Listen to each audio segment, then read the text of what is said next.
Hi, I'm Sir Dash Masong. Welcome to my Licensure Exam for Teachers Review, Professional Education, Part 7. Let's start. Prof Ed 31, Child and Adolescent Development, Erickson's Psychosocial Development. A 16-year-old student is constantly asking questions like, who am I and what do I want to become in life? He tries different hobbies, clothes, and peer groups as he explores his identity. According to Erik Erikson's theory of psychosocial development, this student is most likely in which stage? A. Industry versus inferiority. B. Identity versus role confusion. C. Intimacy versus isolation. Or D. Generativity versus stagnation. Again, a 16-year-old student is constantly asking questions like, who am I and what do I want to become in life? He tries different hobbies, clothes, and peer groups as he explores his identity. According to Erik Erikson's theory of psychosocial development, this student is most likely in which stage? A. Industry versus inferiority. B. Identity versus role confusion. C. Intimacy versus isolation. Or D. Generativity versus stagnation. Pause this video and try to answer it on your own. Go! Alright, the correct answer is letter B, identity versus role confusion. Baka nalimot na ng iba itong psychosocial development. Itong psychosocial development ni Erik Erikson, it describes 8 stages of personality development, each defined by a specific crisis or conflict that must be resolved. Yung identity versus role confusion stage, it typically occurs during adolescence, no? Yung around 12 to 18 years old, and is characterized by the search for a stable sense of self, including exploring values, beliefs, and future career paths. Okay, let's analyze yung statement, yung situation dito. Yung question ni student about who am I, at saka yung pag-experiment niya with different hobbies and peer groups reflect this identity exploration. And successfully resolving this crisis leads to a strong sense of identity. Unfortunately, failure naman results in confusion about one's role in life. Alright, Sir Dash, bakit mali yung ACD? I-recall natin yung iba't ibang stages. Itong industry versus inferiority, mali ito kasi this stage occurs during middle childhood. So anong mga edad yon? Around 6 to 12 years old. And focuses on developing competence and skills through school and social activities. Yung letter C naman, intimacy versus isolation, it occurs naman in young adulthood na, around 18 to 40 years old, and focuses on forming deep, meaningful relationships with others. Okay. Yung generativity naman and stagnation, ito naman nangyayari na in middle adulthood, around 40 to 65 na, and focuses on contributing to society and guiding the next generation. Sana hindi magsawa sa next generation sa pag-guide sa kanila. That's it. The correct answer is letter B. See you sa next session. God bless. Prof Ed 32, Assessment of Student Learning. Teacher Sophia gives a standardized test to her class and then compares each student's performance to the performance of other students in a national sample to determine their percentile rank. This type of test is best described as blank. A. Norm reference test. B. Criterion reference test. C. Diagnostic test. Or D. Authentic assessment. Again, Teacher Sophia gives a standardized test to her class and then compares each student's performance to the performance of other students in a national sample to determine their percentile rank. This type of test is best described as blank. A. Norm reference test. B. Criterion reference test. C. Diagnostic test. Or D. Authentic assessment. Pause this video and try to answer it on your own. Go! Alright, the correct answer is letter A, norm reference test. Okay, i-recall natin ito Yung norm reference test, ito ay designed to compare a student's performance to the performance of a larger group of peers. Kaya nga, ayun yung tinatawag na norm group. Kaya norm reference test. using statistical measures kagaya ng percentile ranks. Yung purpose nito is to rank students relative to one another. So it tells you where a student stands compared to others, not whether they have mastered a specific content. Okay, let's analyze itong situation. Yung paggamit ni Teacher Sofia ng national sample and percentile ranking is a classic example ng isang norm reference testing. Okay, itong mga test na to ay often used for admission decision, kagaya ng mga college entrance exam. Bakit? Kasi yung ranking or pag-rank ng students against each other is important. Alright, bakit mali yung BCD? Kasi yung criterion reference test, ito ay nagme-measure ng students' performance against a fixed set of criteria or standards.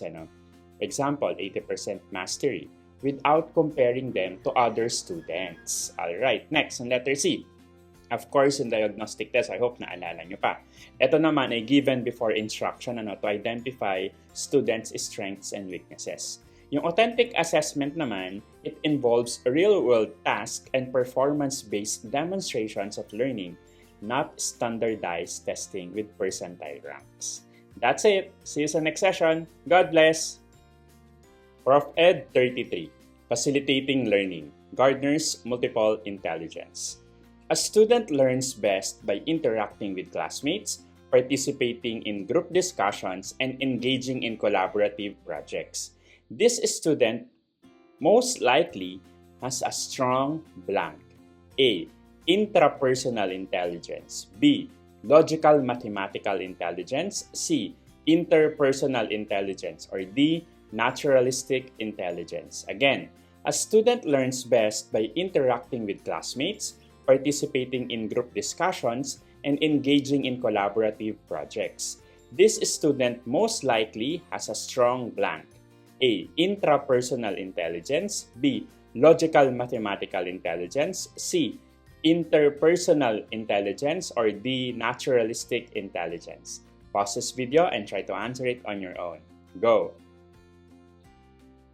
Alright, the correct answer is letter C. Interpersonal intelligence. Baka nalito yung iba.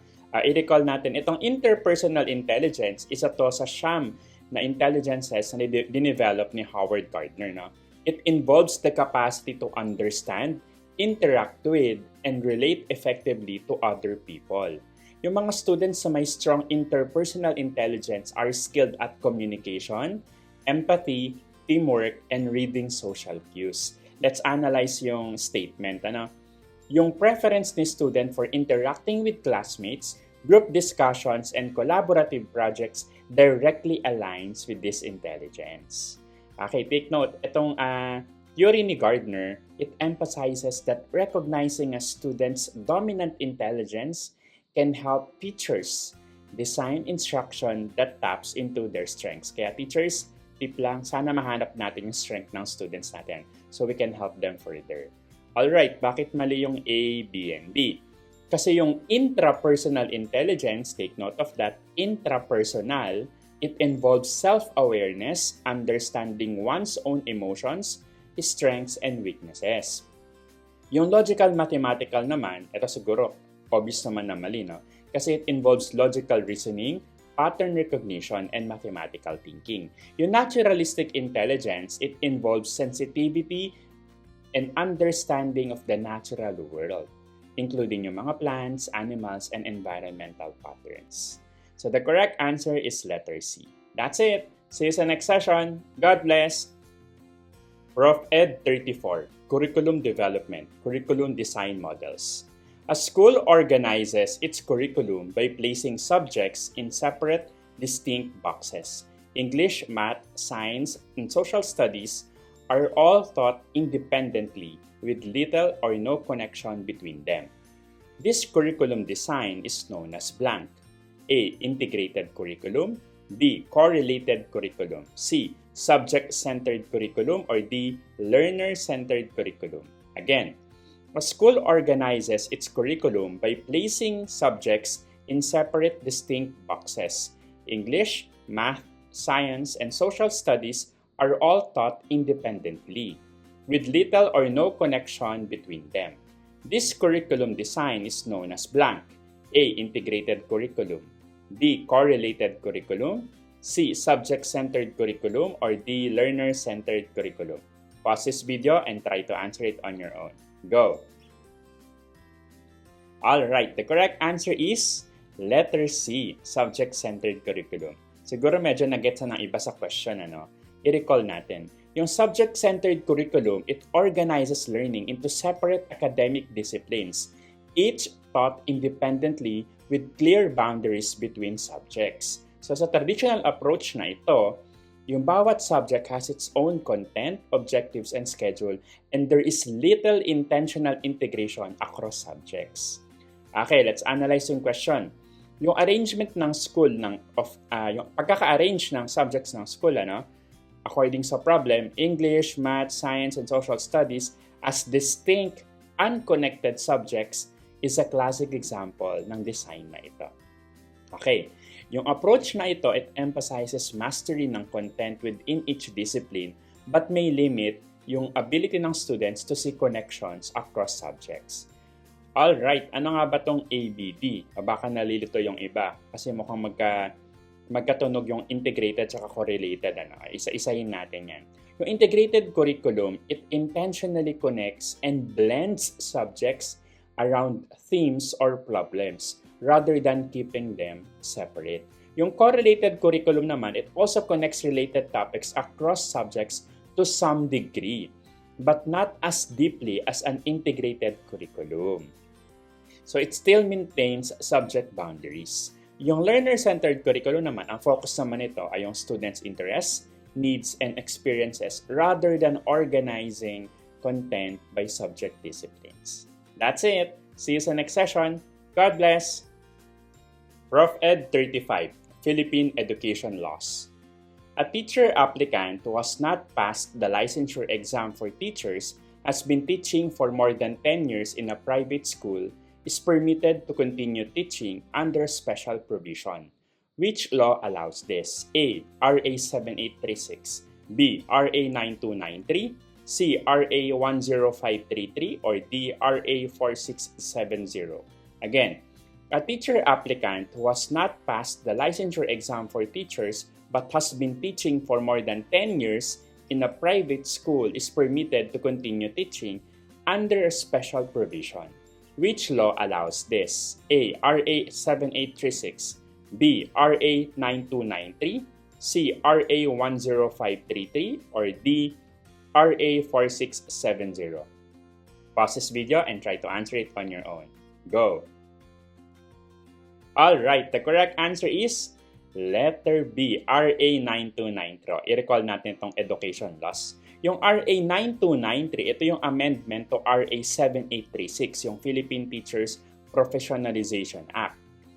Ito, sa RA 9293, it provides special provisions and permits for experienced private school teachers who have not yet passed the LET or BLEPT na ngayon. Under specific conditions, teachers who have been teaching for a certain number of years may be allowed to continue teaching through special permits or alternative pathways, recognizing their years of practice teaching experience or practical teaching experience.